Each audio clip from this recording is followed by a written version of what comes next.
After 24 hours in the air, traveling from France to New Caledonia in the South Pacific, one of the first things the French president did was take to the air again. Emmanuel Macron flew over some of the areas hit by riots and roadblocks. He then promised that within days, peace would be restored. Chaque quartier, chaque rond-point, chaque barrage. Macron says police will go street by street, roadblock by roadblock, and reopen every neighborhood.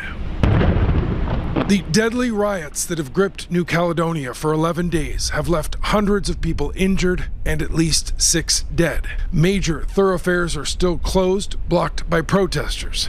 Well, part of Macron's message Thursday was about toughness. He's moved in more than 1,300 extra police officers and soldiers, as well as extra judges. More than 260 people have been arrested. But the other side of Macron's visit is one of diplomacy. He spent much of the day meeting with political leaders from both sides of the conflict with, he said, a spirit of openness. Le scrutin est clos. Macron now says he will delay the controversial voting reforms adopted last week in Paris. They would expand the electoral rolls in New Caledonia, making anyone who's lived in the territory for at least 10 years eligible to vote.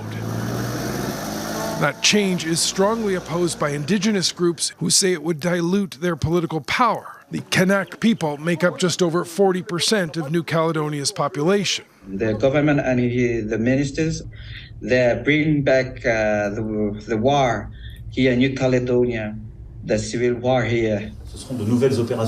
Now, Macron's trip is meant to quell tensions, but he's also firmly admitting that in the coming days there will be massive police operations. He says the state of emergency won't be lifted until the barricades are moved out and the extra police may be sticking around long after that.